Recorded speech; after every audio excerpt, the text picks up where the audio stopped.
राष्ट्रपति शासन लगाओ, रोहिंग्या भगाओ, रोहिंग्या भगाओ। एक कलंक है। सीबीआई की जांच हो रही है। सीबीआई की जांच हो या ना हो, बंगाल में राष्ट्रपति शासन लागू हो, केंद्रीय एजेंसियां जाती हैं, वहां क्या होता है, तमाम एजेंसी के अधिकारी गए, किसी का सिर फूट गया, किसी का हाथ टूट गया, कोई वहां। राष्ट्रपति शासन लगाओ, बंगाल बचाओ, बंगाल बचाओ, राष्ट्रपति शासन लगाओ, बंगाल बचाओ, बंगाल बचाओ, रोहिंग्या भगाओ, बंगाल बचाओ, बंगाल बचाओ, राष्ट्रपति शासन लगाओ, बंगाल बचाओ, बंगाल बचाओ, रोहिंग्या भगाओ, बंगाल बचाओ, बंगाल बचाओ, रोहिंग्या भगाओ, बंगाल बचाओ, बंगाल बचाओ। राष्ट्रपति शासन लगाओ। बंगाल एक ऐसा राज्य जिसके बारे में कहा जाता है कि स्वतंत्रता संग्राम का अगर इतिहास लिखा गया तो बंगाल से ही लिखा गया। बंगाल एक ऐसा राज्य जहां बोला जाता है कि बुद्धिजीवियों की भरमार है। बंगाल एक ऐसा राज्य जिसको हमेशा आज़ादी से पहले भी और आज़ादी के बाद भी सम्मान की नज़र से देखा गया। लेकिन अब उस बंगाल की हालत क्या है? अब जो वेस्ट बंगाल है, पहले तो बंगाल था, फिर विभाजन हुआ, फिर वेस्ट बंगाल हो गया, उस बंगाल की हालत क्या है? इतना जघन्य हत्याकांड हुआ बंगाल के अंदर कि पूरा बंगाल उठ के खड़ा हो गया और लोग प्रोटेस्ट कर रहे हैं। सरकार की नाकामी सामने आई, सरकार ने जिस तरीके से लीपापोती की, पुलिस ने जिस तरीके से लीपापोती की, बड़े संगीन और गंभीर सवाल उठ रहे हैं बंगाल के ऊपर। और कुछ लोग आए हैं, संत समाज से भी हैं, अन्य लोग भी हैं, लगातार ये बात उठ रही है कि बंगाल में होना क्या चाहिए। चलिए हम जानने की कोशिश करते हैं कि बंगाल की हालत ये क्यों है। सर, सबसे पहले आपका परिचय, आपका नाम क्या है और कहाँ से? मैं पंडित कल्कीराम, अध्यक्ष रामादल ट्रस्ट श्रीधाम अयोध्या जी से। और आज हम लोग का आगमन बीते 10 वर्षों से जो बंगाल राज्य में हो रहा है, शक्ति, संस्कृति, सभ्यता का जो प्रतीक माना जाता था, वो आज हत्या, बलात्कार, लूटपाट का गढ़ बन चुका है। आज वहां के मुख्यमंत्री खुद अपने राज्य की कानून व्यवस्था को लेकर के सड़क पर हैं। पहले तो उन्होंने करोड़ों रोहिंग्या बांग्लादेशी आतंकियों को बसाया। आपको बता दें, ये वही रोहिंग्या हैं जिन्होंने म्यांमार में बौद्धों को और हिंदुओं को चुन चुन कर मारा, लाशें बिछा दी, फलस्वरूप वहां से भगाए गए और बंगाल राज्य की तत्कालीन मुख्यमंत्री ममता बनर्जी ने उन्हें बसाया, अवैध रूप से भारतीय नागरिकता के प्रपत्र उपलब्ध कराए। आज वहां पर बहन बेटियों का रहना दुर्भर है। बीते 10 वर्षों में 5 लाख से अधिक हिंदू बंगाल राज्य छोड़ करके अन्य राज्यों में भटक रहे हैं। लेकिन अभी जो जघन्य हत्याकांड हुआ, जो हुआ, उसमें तो एक ही समाज के ही दोनों, देखिए, वो एक हत्याकांड एंगल कैसे आया? आप मान सकते हैं कि जिस व्यक्ति को पकड़ा गया है वो असली गुनाहगार है। पहली बार रिपोर्ट आती है कि 15 ml का वीर उस डॉक्टर को निकला, और अब आप एक व्यक्ति इतना बड़ा अपराध नहीं कर सकता है। बंगाल राज्य में जो कुछ भी हो रहा है वो पूरे भारत के लिए कलंक है। सीबीआई की जांच हो रही है। सीबीआई की जांच हो या ना हो, बंगाल में राष्ट्रपति शासन लागू हो, केंद्रीय एजेंसियां जाती हैं, वहां क्या होता है, तमाम एजेंसी के अधिकारी गए, किसी का सिर फूट गया, किसी का हाथ टूट गया, कोई वहां सुरक्षित नहीं है। खुद मुख्यमंत्री वहां के राक्षसों के आगे नतमस्तक हो चुकी हैं। क्या लगता है कि ये मेन जो रीजन है वो अराजकता हो गई है क्या? कोई प्रशासन को आप ये जानिए कि स्वतंत्र भारत के इतिहास में पहली बार कल महामहिम ने कहा कि बंगाल की घटना को लेकर के मैं स्वयं डरी हुई हूँ। अब इससे बड़ा बात और क्या हो सकता है? महामहिम के खिलाफ भी कुछ लोग उतर आए हैं और उनके वो भी टीका टिप्पणी कर रहे हैं। ऐसा बिल्कुल उतरना चाहिए, क्योंकि देश की छोटी छोटी घटनाओं। मेरा सवाल आप सुनिए, जो हमारी राष्ट्रपति हैं, महामहिम है, उनके खिलाफ उन्होंने जो टिप्पणी की उसके खिलाफ भी कुछ लोग कह रहे हैं कि ये गलत बोल रही है, राष्ट्रपति जी गलत बोल रही है। देखिए, राष्ट्रपति जी ने अगर बोला है तो कुछ सोच समझ के बोला होगा, लेकिन राष्ट्रपति जी को बोलने से पहले बंगाल में तत्काल राष्ट्रपति शासन की संस्तुति लगानी चाहिए। उनको ये नहीं कहना चाहिए, जब हमारा महामहिम ही कहेगा कि मैं डरा हुआ हूँ तो आम पब्लिक कहाँ रहेगा? क्या लगता है कि ममता बनर्जी की सरकार जो भी है, जैसी भी है, लोकतांत्रिक रूप से चुनकर आई है और पहले की सरकारों में भी बहुत ज्यादा राष्ट्रपति शासन लगाकर दुरुपयोग होता रहा है सत्ता का, क्या इसका कोई तरीका नहीं है? क्या इसकी कोई सीधा तरीका नहीं है? सिर्फ किसी चुनी हुई सरकार को बर्खास्त कर देना तरीका है? देखिए, जब जिस राज्य की मुख्यमंत्री करोड़ों लोगों को अवैध रूप से बसा रही हैं, उनको फर्जी तरीके से नागरिकता दी जा रही है, एक मुख्यमंत्री होकर के देश का इस्लामीकरण कर रही हैं, देश में मतलब अपने राज्य की व्यवस्था वो नहीं देख रही हैं, बता रही हैं असम भी चलेगा, यूपी भी चलेगा। हाँ, ये बड़ा आपत्तिजनक बयान था। उनके बयान वो बेलगाम हो चुकी हैं।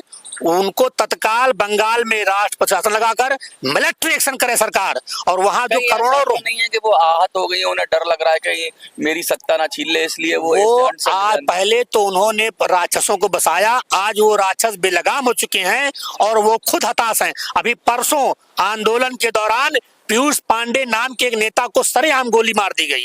और मैं बता दूं, जो विपक्ष का नेता शुभेंदु अधिकारी है, अगर केंद्र सरकार उनको जेट प्लस सुरक्षा न देती तो वो भी कब के मार दिए गए होते।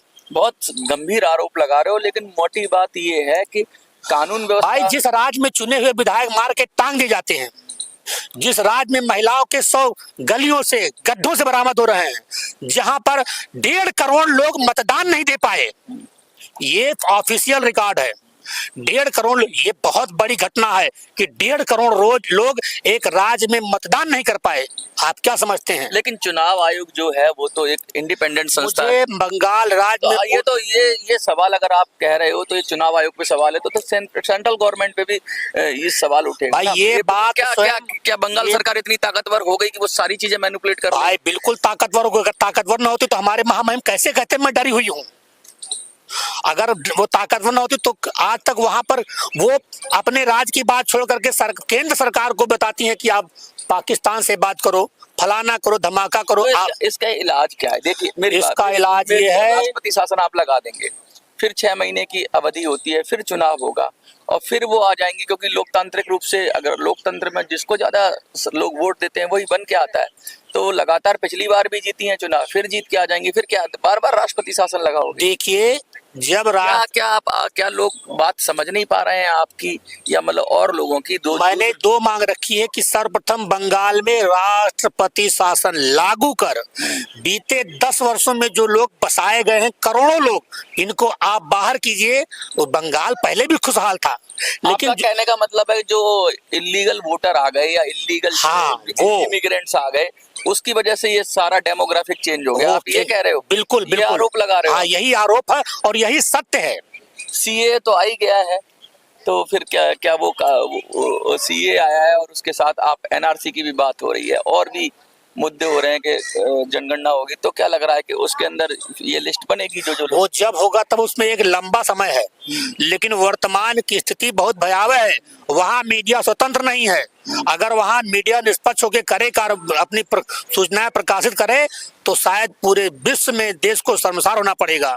एक डॉक्टर की घटना इसलिए ओपन हो गई क्योंकि वो अस्पताल परिसर में एक डॉक्टर के साथ हुआ है, और तमाम गली कुचे मोहल्लों में 2-3 साल पहले भाजपा की बंगाल प्रदेश अध्यक्ष ने ऑफिशियली ऑन रिकॉर्ड कहा है कि कुछ क्षेत्र ऐसे हैं जहां पर बहन बेटियों को रात में उठा ले जाते हैं और सुबह छोड़ जाते हैं, भय के वश वो अपनी बात नहीं कह पाते हैं। बहुत गंभीर आरोप लगा रहे हो आप, लेकिन मोटी बात ये है कि इसका सॉल्यूशन क्या राष्ट्रपति शासन है?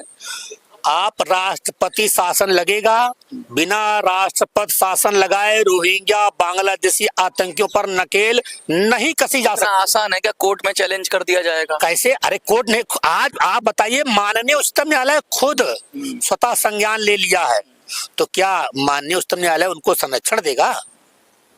नहीं, वो जो घटना का संज्ञान लिया है, जो लापरवाही है प्रशासन की उसका संज्ञान लिया है, लेकिन राष्ट्रपति शासन के ऊपर संज्ञान नहीं लिया है। अगर राष्ट्र शासन लगता है, राज्य में अभी भी यूपी से भी यूपी में ऐसी कोई घटना नहीं होती है। यूपी में घटना होगी 24 घंटे के अंदर वो ठोक दिया जाएगा, उस पर कार्रवाई होगी। पूरे देश में उत्तर प्रदेश बन रहा है उत्तम प्रदेश, और ये नजीर है पूरे देश के लिए। तो हमारे उत्तर प्रदेश के पैटर्न को दुनिया के तमाम देशों ने स्वीकार किया है। क्या लगता है कि लोगों का न्याय व्यवस्था से भरोसा उठ गया है, इसलिए ठोक दो जैसे शब्द या बुलडोजर चला दो? न्याय व्यवस्था का ही वो अंग है। जब अपराध पुलिस न्याय पर जब और क्या, आप पुलिस पे हथियार चलाओगे, आप पुलिस को चुनौती दोगे तो पुलिस आपके पैर धुल के पिएगी क्या? पुलिस है किस लिए? आम नागरिकों की रक्षा के लिए जब उन्हीं के अधिकारों का दोहन होगा, शोषण होगा, बलात्कार, लूट, हत्या होगी, तो पुलिस क्या करेगी? विशेष परिस्थितियों में पुलिस का काम है कि अपराधी को पकड़ना, न्यायालय के समक्ष पेश करना। अपराधी हमेशा ही विशेष परिस्थिति पैदा करते हैं। दंड देने का काम तो न्यायालय का है। क्या लगता है न्यायालय फेल हो गया अपने काम? आखिर माननीय उच्चतम न्यायालय ने संज्ञान लिया है तो कुछ तो कारण होगा ही। अब क्या लग रहा है जिस तरह से अब लोग और लगातार बंगाल का हाई कोर्ट वहां की सरकार के खिलाफ बोल रहा है, तो न्याय व्यवस्था जो चली रही है, तो क्या फिर ये जो बुलडोजर कल्चर है या ठोक देना वाला कल्चर है कि अपराधियों को ठोक दो, इस तरह का कल्चर सही रहेगा कि या फिर न्याय व्यवस्था के जरिए जाना ठीक रहेगा? देखिए, न्याय व्यवस्था कानून का ही एक हिस्सा है, वो अलग नहीं है। अगर पुलिस पकड़ेगी तभी तो न्यायालय सम्मुख करेगा, अगर पुलिस नहीं करेगी तो न्यायालय क्या कर लेगा? कहने का मतलब आपका ये है कि पुलिस में भी बहुत सारे रिफॉर्म की बात हो रही है कि पुलिस में भी बहुत सारे सुधार होने चाहिए। जैसा कि अभी आपने देखा कि पुलिस इन्फ्लुएंस रहती है, बंगाल की पुलिस है तो ममता बनर्जी से इन्फ्लुएंस रहेगी, यूपी की पुलिस है तो योगी आदित्यनाथ जी से इन्फ्लुएंस रहेगी। मतलब पुलिस जो राज्य को दी गई थी पुलिस, तो क्या लगता है कि बड़े देश के लेवल पर उसमें भी रिफॉर्म होना चाहिए, उसको भी? हम आज सिर्फ बंगाल राज्य की बात करने आए हैं। हमें सिर्फ बंगाल में राष्ट्रपति शासन और 10 वर्षों में बसाए गए रोहिंग्या, बांग्लादेशी आतंकियों को बलपूर्वक भारत की सीमा से बाहर खदेड़ने, बस हम इसके आगे कुछ नहीं चाहते हैं। अच्छा, और कुछ संदेश देना चाहेंगे जो लोग आपको देख रहे हैं? हम समस्त बंगाल वासियों से आग्रह करते हैं कि आप धैर्य बनाए रखें, पूरा देश आपके साथ है और शीघ्र ही बंगाल में अपनी प्राचीन सभ्यता लौटेगी। केंद्र सरकार जरूर हस्तक्षेप करेगी, क्यों कि संसद में भी प्रधानमंत्री बंगाल को लेकर के मुखर हुए हैं, और जब से प्रधानमंत्री मुखर हुए हैं और अब तो महामहिम ने भी कह दिया है, तो निश्चित बंगाल पुनः जिस लिए जाना जाता संस्कृत, शक्ति और सभ्यता की स्थापना नए सिरे से होगी। साफ साफ जो लोगों के अंदर गुस्सा है, क्रोध है, वो सीधा सीधा कह रहे हैं कि बंगाल के अंदर अब राष्ट्रपति शासन हो जाना चाहिए। चुनी हुई सरकार है, जो प्रशासन में बैठी ममता जी हैं, वो लगातार खुद भी प्रोटेस्ट के मूड में आ गई है। तो प्रोटेस्ट काम करना तो विपक्ष का काम होता है, विरोध करना तो, क्योंकि उनका तो उत्तरदायित्व है, वो सरकार में बैठे हैं, इसलिए लोगों को और ज्यादा गुस्सा है। क्या सरकार फेल हो गई है? क्या सरकार अपनी रेस्पॉन्सिबिलिटी नहीं निभा पा रही है? क्या सरकार दागियों को बचा रही है? ऐसे सवाल उठ रहे हैं। स्टूडेंट्स खड़े हो गए हैं, हर तरह के बुद्धिजीवी खड़े हो गए, डॉक्टर्स खड़े हो गए, और लगातार उसको बलपूर्वक दबाने का भी प्रयास चल रहा है। तो पूरे देश में ऐसा लग रहा है कि पूरे देश में ममता के खिलाफ थोड़ा सा गुस्सा तो है, और जो राजनीतिक पार्टियां, जो इंडिया गठबंधन है, जो सपोर्ट करता था, वो लोग भी कहीं ना कहीं कमोबस अभी पसोपेश की स्थिति में है कि विरोध करें या ना करें, लेकिन विरोध उनके छोटे नेता तो विरोध लगातार कर रहे हैं। और बंगाल में अब ऐसा हो गया है कि ममता वर्सेस रेस्ट हो गया है। एक तरफ ममता है और